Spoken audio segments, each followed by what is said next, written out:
Shalom, it's Selfie Cares. Hey, so this is Selfie Sunday episode 2 of season, I think it's 12. Yeah, so welcome back. I decided I'm going to do episodes once a month just because I have a lot of content on my other page I'd like to focus on primarily to build that up as well. But if you're new to my channel, my name is Nicole Creighton, and born fashion, tits, Selfie Carrots, all of that. You guys can go follow me and the links in the description box, as well as purchase any tarot and spirituality content that I produce. And yeah, let me see. So my intention for this episode is to discuss my role as a contributor and how I plan to include my financial literacy within my relationships, okay? So that goes for platonic and romantic, as well as familial. And then just to kind of like get you guys into what the season is about, this this season 12 is about hypergamy, and then the law of attraction, and then feminine and masculine balance between each other, and then platonic and relationship balances, okay, or boundaries. All right, so I want to start off with the lesson and more than enough. I gave you guys a preview from the previous episode. look at me I gave you guys a preview in a previous episode about this book. I just found it in one of my mom's collection. So I'm going to read a quote, and it's more than enough, God's key to financial abundance. And this is by John Avanzini, okay? Avanzini. Alrighty, so you guys can go get more reference from the first book of Kings, 17:16, okay? Chapter 17, verse 16. I decided to go makeup list. I just brushed my brows up, put a little oil on, and yeah, so I definitely want to challenge you guys. Well, not really a challenge, because not everybody's pretty much probably not playing the beauty role, but some are. I didn't even know that Ulta was still delivering, so I might go ahead and get me some things over there. That way I can focus on skincare, and then, cleaning the spirit the way that I want to, as I will clean my flesh, okay? Whew. Okie dokie. All right, cool. So, plant and good ground, okay? So you guys know that I practice in agriculture. If you're on this channel, then you know I do. I had a series where I was just testing out how to start seedlings, etc., etc. So this felt like it was fitting if you guys want to go back and look at that content as well. All right, so simply sowing seed is not enough to reap a harvest. You must be very careful where you sow. Okay, if you throw your seed onto a concrete slab, you will not reap a harvest. One principle of biblical economics is that you must always sow your seeds in good ground, okay? Remember, the best and most fertile ground in which you can plant your seed is the ground consecrated and dedicated to producing a harvest for the sons and daughters of God. Okay, so don't let the sentimentalism or denominational allegiances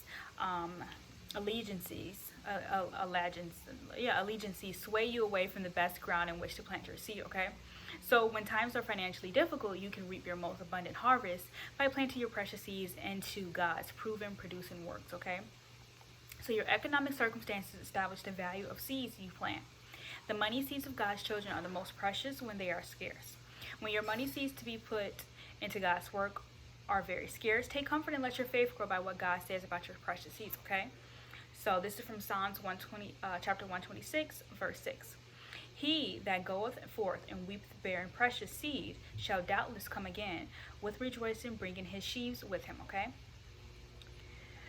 Whew. So anyway, so the lesson that I really was going to focus on was, so I don't know what made me go to 11, but we'll go to 12 because my intention was to read 11, but anywho. All right, so in the last few lessons, you have learned how God wants us to deal with famine. You saw how Isaac survived the famine through his obedience to God and his willingness to plant precious seeds in the midst of famine. When you are in the midst of economic famine, it is important that you do not eat too much of the seed corn. Some should be eaten, but some should be planted. Look at how God rewarded the widow of Zarephath,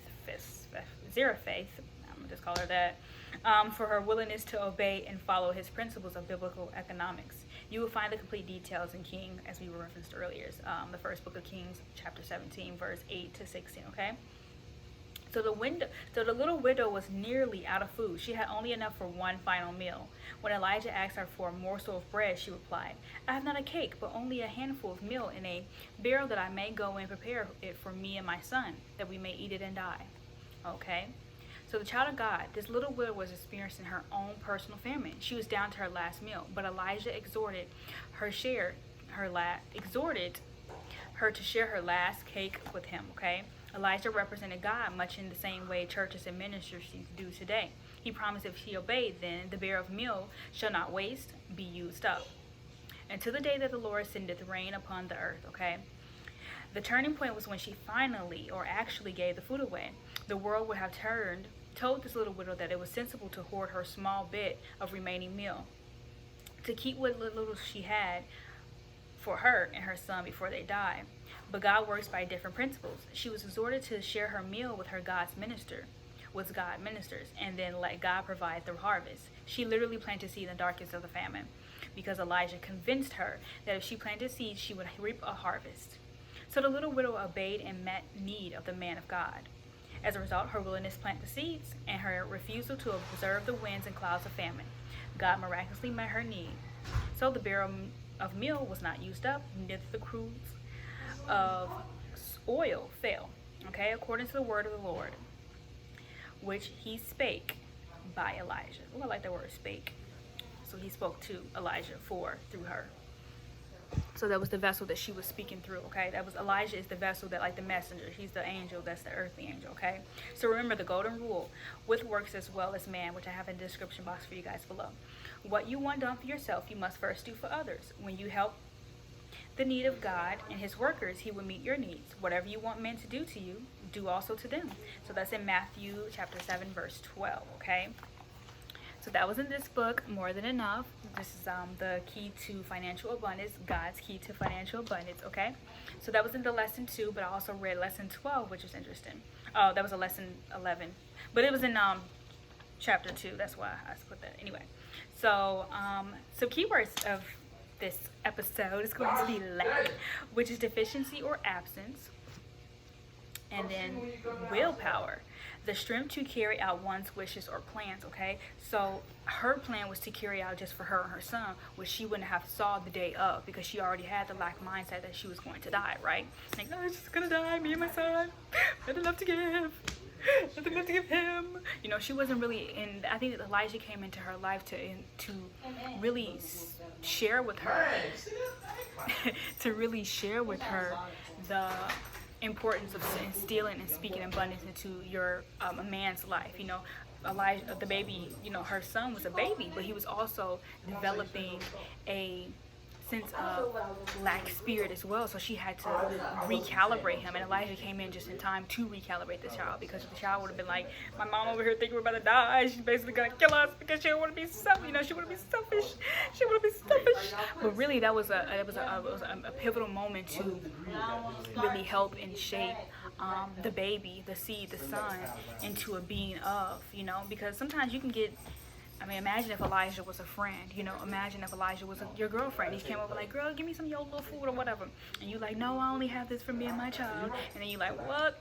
I'm over here being a friend, a messenger of God. Like, well, would have told you it'd been rain. You know, I think about that song, It Will Rain by Bruno Mars. Like, it will rain. Like, I wouldn't be able to give you that song. What if you had never heard that song? You understand? If I leave, baby. You know, you have to go through that rain of pain, okay? So, yeah, those are the words of the week. But also, I guess I was gonna skip this, but I did. Anyway, I have this book that we were doing. So the lady, her lover, and her lord, Bishop T.J. So I guess you know everybody's name in my house. But this is what this was the preview that I gave in the prior episode, okay? And it talked about, okay, so Eve reversed the roles by assuming the position of provider for her marriage. Okay, I'm going to get closer to you. So Eve reversed the roles by assuming the position of provider for marriage, okay? Misplaced contribution tears down the family order. It is not good for the man to eat out of the woman's hand. Okay, anytime the woman is primary breadwinner, it destroys the man's self-esteem. It doesn't matter who makes the most money as much as it matters what he assumes. They're disrespectful. Okay, he assumes the chief responsibility for provision. When a man is not permitted to provide for his family, he is likely to become confused, guilty, frustrated, and angry, okay? The marriage is bound to suffer. Nam, I'm saying that a woman shouldn't work and earn money. In fact, you may make more money than your husband, but take the money and save it, spend it to use to buy stocks or fancy vacations, okay? Don't just let your husband feel as if he is not providing for his own. It kills a man's spirit when he cannot take care of his family. He feels worthless, unmotivated, and defeated, okay? So that's that lack mindset. Because you have more, he feels less. Let's talk about that shit, okay? Sometimes you gotta let a man just do it, okay? And it was always a quote that was on being, it was like a Twitter thing or whatever, and they said, if the woman makes the more money, are you willing to give your husband a percentage? Now that would be one of those things where I have to step in and say, okay, what part of my income am I willing to contribute to my spouse, my lover, and my companion? In the state, if say if the roles were reversed, and your favorite power couple the woman made more money than the power man, you would now say, how do you think that their dynamic is conversed about amongst themselves? Okay, so in my brain, I make more than my man. And I probably do, okay? So because I think about my spiritual future, and then I also think about my material future, okay? And when you think about that, you have to say, okay, well, how do I, even if I come in, that's one of the things I share with my companion now. I said, hey, I am here to show, because he's already at this esteemed level. So I'm like, okay, well, I'm here to be in your glory that you have already built for yourself. But you have to remember that you are in the glory of my beginning of esteem that I'm building for myself amongst you, okay? So that is a conversation. So that is the conversation that I make sure I articulate in the beginning, like, hey, these are the things that I am willing to, you carry the land, and I bear the extra amenities that we may need to provide, okay? So my contribution is the extra amenities, but not in a sense where the extras are not necessities, because that's one thing that could also feel as a frivolous spend from a woman's standpoint or pockets for me, okay? Because I always think about a polygamous woman who does decide to date at a higher level of caliber of men. That does not mean that she lacks financially. That does not mean she lacks educationally. That does not mean that she lacks skillfully, okay? It just means that she is in a state where she knows that there's a level of comparison and confidence that she wants from a man to have a certain esteem, okay? And there's nothing wrong with, again, say 30,000 to your 100,000. There wouldn't be nothing wrong with that difference. But imagine your trillion to your million, or your billion to your 100,000. You would have to say, how do we make this? Maybe we'll spend at the level of the husband's income to keep the balance, and then we'll like he said, buy stocks, plant seeds of harvest with my extra percentage of income, okay? So just to finish this, one of the worst things, okay, so I say, why shouldn't he sit back and do nothing? One of the worst things a man can be is lazy, okay? It not only hurts others, it destroys him. Sorry.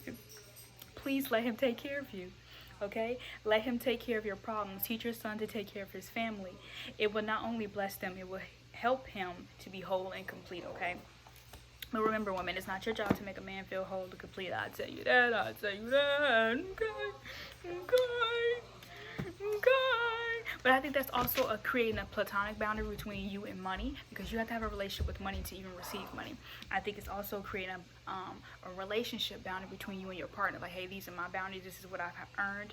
My skill level, my education level, my work level, ethic have gained me this economic resource to be able to contribute to this household, okay? I like episode 2. It's so clear, it's thoughtful to you. Okay, so I'm going to give you guys your law of attraction. This is also my money deck. So the money and the law of attraction cards. You guys read that from the previous episode. Ooh, whenever I am feeling good, I am attracting good, okay? So you want a whole partner, okay? When you have a whole partner, they feel good because that person goes and wakes up and lives in his life purpose. He wakes up and lives in his destiny. And he also doesn't bother you with minute things that he can fix. Men are pretty straightforward, tunnel vision. Obviously placements and, don't let me get into the zodiac part of it. But obviously, those things could differentiate, what type of man you have in your household. But if a man who's living his purpose and his his higher destiny and his higher self, his north nodes, etc., then he would be able to well articulate with you the things that to keep you on your pathway. Okay. All right, so whenever I'm feeling good, I am attracting good. Dot, dot, dot. All right, so when you think of a thought, the upliftment of abundance or well-being, you are filled with a feeling of positive emotion. You may trust that you may feel as an indicator as to which side of the subject, which is really two subjects, okay? That's actually on my meditation on Selfie Tarot, so you guys can go check that out as well. Talking about the two subjects of money, okay? So you are on, whether it is the subject of money or lack of it, or health or lack of it, or relationship or the lack of one.